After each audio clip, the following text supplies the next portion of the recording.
Hindi, ano, Hindi. Huwag kang mag-alala. Pinapadrawing ko na sa architect eh.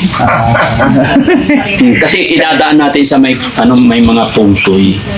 Dadaan natin. sa bagay. Kasi pagpasok mo dito, pagpasok mo sa gate, nakita mo yun, pasok mo sa gate, tagos na sa main entrance, tagos pa sa labas. Tagusan. Diba? Kaya ipapaulit ko yung entrance nito. I think hindi yan mababago. Pero yung entrance nito at saka yun, mababago. Para mayroong Pangasinan naman kayo dito, di ba? Walay unggeer, Wanda. Hindi po namin naintindihan. Yung unggeer? Masaid. Alam mo yung ano? Ha? Masaid. Alam mo yung pag nagmimina tayo, kukuha sila ng isang drum, tapos iuwi dito. May lalatak. May sasala. May masasala. Tagos. The same time, ang nagsasuffer yung katawan natin. Mga pungsun. Wala namang second floor.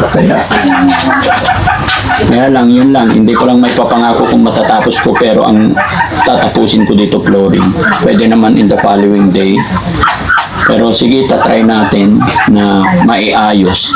Naka-roll pala. No? So yun, mga kababayan, no? Ito na po, sige. Dito na po tayo. Sa pakikiusap nga po ni Tatay Rudolph na kung pwede daw maploringan yung kanyang bahay. Kaya babalik po ako. Titignan natin at aayusin natin. Dahil yung pintuan sa gate nila, main ng bahay hanggang sa exit door magkakatapat po. Kaya ako'y nagpaalam kay tatay na once na dinala ko yung karpintero ko dito na maiiba yung pwesto po ng main entrance at saka exit door. Wala naman pong mawawala kung susunod tayo sa kasabihan ng ating mga ninuno, no? Para magkaroon ng mas i-bless pa tayo, magkaroon ng blessing, no? At maalwal sa ating pangangatawan, no? Tapos mga kababayan, yung pamana ng aking lolo, na kasi yung lolo ko manggagamot po yun, manghihilot. Kaya pag natapos na yung bahay, papaliguan ko po kayong lahat. No? May gagawin tayong taas bibili tayong banga. Lahat ng pinampaliguan, sama-sama natin doon para sabay-sabay na mawala yung sakit-sakit, yung mga hindi maganda. Iiwan natin doon sa malayong lugar, sa bundok, yung walang makasalo. No? Naniwala ka ba doon, tay? Alam mo ba yon? Pero hindi pa nangyari sa inyo yon. Wala po po. Hindi, Wala pang nag-suggest sa inyo yon. wala po po. Yun. Pero napapanood ko dyan sa TV. Oh, Totoo rin po. totoo yun. Wala pong masama tayo kung maniniwala tayo. Pero hindi tayo magdidepend lang sa iisa. Kailangan tuloy-tuloy natin yun sa mga doktor, sa gamutan. No? Okay. Diba, Dang? Gusto mo maligo, Dang? Ha? Gusto mo maligo? Anong ginawa mo sa 500 na binigay ko sa'yo? Ha? Nandun sa wallet mo. Sa kanya po. Hindi pa nabawasan? Nagmerienda ka na daw eh. Anong binili mo? Dito ka.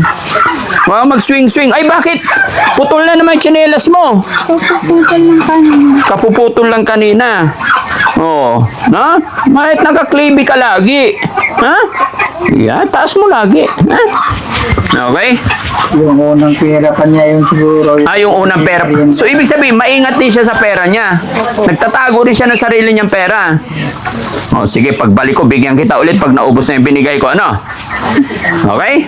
Basta gusto ko pag pupunta ka rito, sumasayaw ka parati.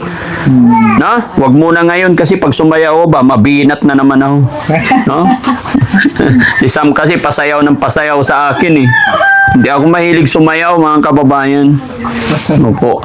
Sino nakakaalam nun? Yung papaliguan ng buong pamilya. Papaliguan, mawawala yung ano. Pag natapos na yung bahay, parang papaliguan, tapos ilalagay sa banga. Tapos yun, itatapon. Para yung mga bit-bit na kamalasan tayo. Oo, sama na. Pati sakit, lahat. Kasi ano yun, ginagawa yun pag sunod-sunod ang pamilya na nagkakaproblema. Nire-repress. Nire-refresh. Ganun yun. Kasi nagkakasakit ang Marami sila, boss. Ha? Marami sila. Sa buong pamilya nga. Ha? Hindi na pa ako kinakalabot niya. Bakit? Dang. May sinasabi siya. Yan na naman. Ba't sa akin ayaw niya sabihin? Ano sinasabi? Halika, nasasama na raw siya sa atin ngayon. Patay tayo, hindi ka pa babalik hanggang Oo nga December eh. ka pa dito eh. Ready na raw yung mga damit niya. Nakaayos na raw. Bakit nung pinapaiwan kita doon, ayaw mo? Wala sa kanya eh. Oo. Eh, ngayon daw ready na raw yung damit niya. Hindi na nga kailangan magdala ng damit, kaya bibilan ka namin panibagong damit. Oo. Hindi ka pa naligo. Oh, hindi pa Ay, hindi pa pala naligo eh. Maligo ka muna, sunod na lang. Kasi papagawa pa natin itong bahay, ha? Babalik pa naman si daddy. Oo. Babalik Okay? ito. Pagbalik niya, sama ka na. Okay? Okay? Huwag kang maganyan pa. Ano? Gas na yung pader. Ha? Tita? Tatanggalin na itong mga to, yung mga ganyan. Tanggal yan. Ayusin natin yan, tay. Ayusin natin, tatapusin natin. Tapos eh. Ha? Pagaling mo yan. Ha? Sasama kayo. Ha? Sama mo na siya, Han, pagbalik mo. Opo. Mga content. Basta ready mo na lang yung damit sa pagdating. Kahit nga hindi ka magdala eh, di ba? Ha?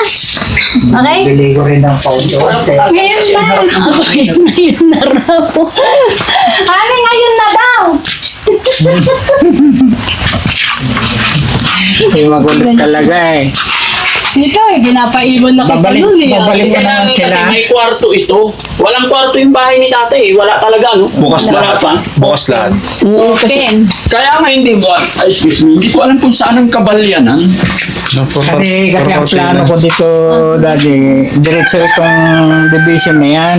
Oh, ay ito. Doon, Oh. po. Ito, kwarto ba?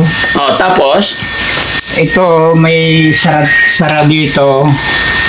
Pinaka-divider kusino sa salas. saan nakaharap yung bahay mo, tay? Saan nakaharap? Balik yan o. Saan ang harap ng bahay mo? Balik yan o. Ito yung harap ng bahay. Aha. Nasaan sumisikat ang araw? Ito po. Dito sumisikat. So dito lulubog. Opo. Bakit dito ka nakaharap?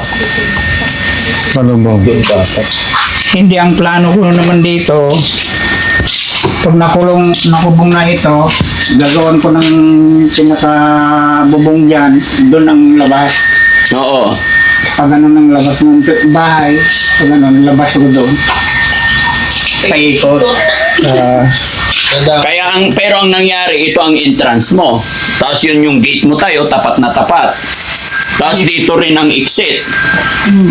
Yung gate kasi, kaya diyan ko inalagay ng gate kasi yung pakyatan ng tricycle, sinisirahan nila dyan eh, tinatambakan nila dyan. Kaya pagka ano, dito ko sana ilagay sa gabal.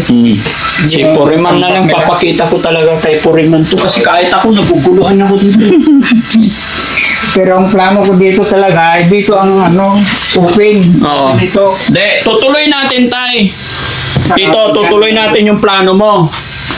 Hollow blocks dito. Hanggang doon. Tapos kwarto. Ilang kwarto, tay? 3 po. Mula doon hanggang dito isa, tapos doon hatiin to, 2. Ganun yun. Ano to? Sige, bahala na. Mga, naku, Nida style na naman to, tay eh. Magiging Nida to eh. Ganito yung kay ate Nida. Kahit hindi mo tapos, Basta importante, maploringan. Ay, huwag mong hanginan, han. Punas na. Alam niyo mga kababayan, mas gusto ko pa yung magpagawa ng start ground zero kaysa renovation. Kasi mahirap pagka renovation talaga. Pero, sige po. Try natin. Hanggat nandyan kayo na nagtitiwala kay Daddy Frankie, hanggat nandyan kayo sumusuporta at naniniwala sa Team Daddy Frankie, hanggat nandyan ang Team Daddy Frankie na tumutulong sa akin kahit na may mga sakit ako, kaya tuloy pa rin sila nagpupunta sa mga beneficiary natin, hindi po susuko ang team.